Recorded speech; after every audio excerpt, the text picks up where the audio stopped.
Ghost Recon was always the open-air Rainbow Six to me.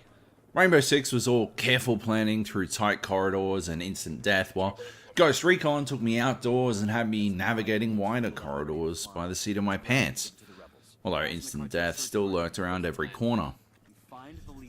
Ghost Recon 2, in my mind, cemented what Ghost Recon would become about. A console-only title for whatever reason, it was generally only worth playing cooperatively.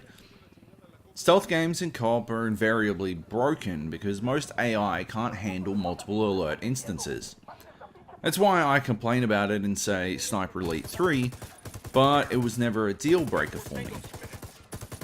But there's still something spectacular about that moment where you and a buddy both go loud from opposite ends of a base at the same time.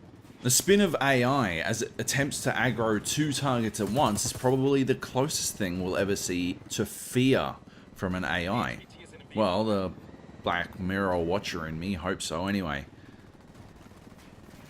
From there, through future and advanced armymen, soldiers, warfighters, whatever, Ghost Recon cemented itself as a co-op focused game.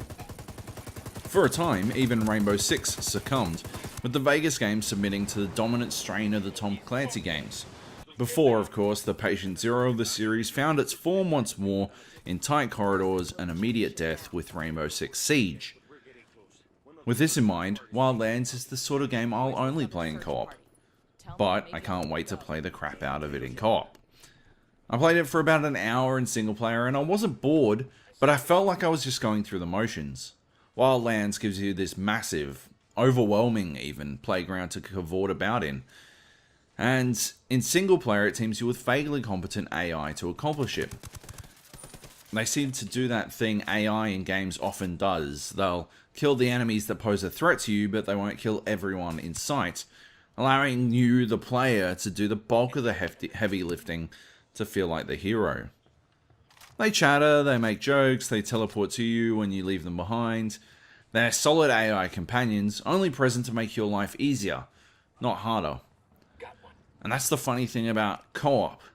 Because the beauty of cooperative gaming is that the sort of shit that I'd rail against from AI is exactly what I'd want from human players.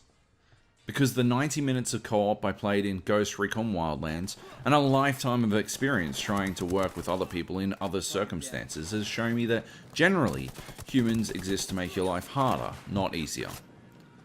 So when you take off in a chopper without waiting for your teammates, they don't just teleport to your side in co-op. They are stuck, still knee-deep in shit, trying to shoot their way out.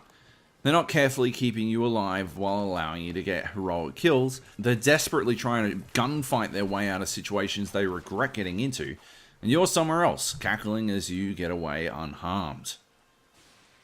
It's this mayhem, this cat-herding lunacy that makes Ghost Recon Wildlands feel that much cooler when everything works properly. The ability to sync shots in Ghost Recon Wildlands is an extremely useful way to begin an engagement. You line up 4 enemies, select them one at a time, and when you're ready to take one down, you give the command and your AI teammates will eliminate the other 3. 4 baddies die and you deal with the aftermath. It feels badass and you feel like the leader of a group of baller shot caller killers. In co-op, it's different. You pick 4 high priority targets and then the negotiations begin. Can the entire group see the targets? Could they instead select some targets they can see?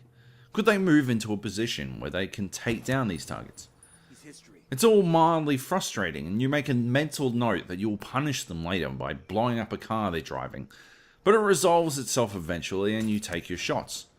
4 enemies die simultaneously, and that wonderful moment of AI-born fear occurs as it attempts to work out where the shots came from. As the AI begins to shoot back, the few quiet moments are overwhelmed as your group returns to stupidity-driven mayhem. And it feels so damn good to be a part of it, whooping your way through the firefight, like a 4th stooge as Larry, Curly and Moe do their best to fail objectives for you and leave you to die. Yeah, there's all the hallmarks of an open world game in Wildlands for you to enjoy if that's what you're about.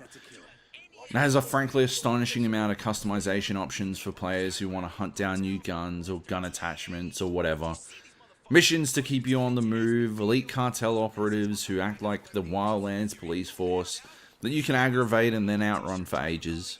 Cars to steal, civilians to not kill, even when they leap in front of your car. Choppers to fly on water you can't swim under. It's got a story I didn't pay attention to, characters I don't care for, and music I probably won't ever notice. But really all it needs to guarantee that I'll play it is the knowledge that I have 3 mates willing to go full tilt moron alongside me while we Mr. Magoo our way into wiping out all the sicarios in South America. Ghost Recon Wildlands is out March 7 this year. It's available on PC, Xbox One, and PS4. I played it, in this case, on PS4. But I'll probably, no, scratch that, definitely be playing it on PC. Thanks for watching. I'll catch you next time. Bye.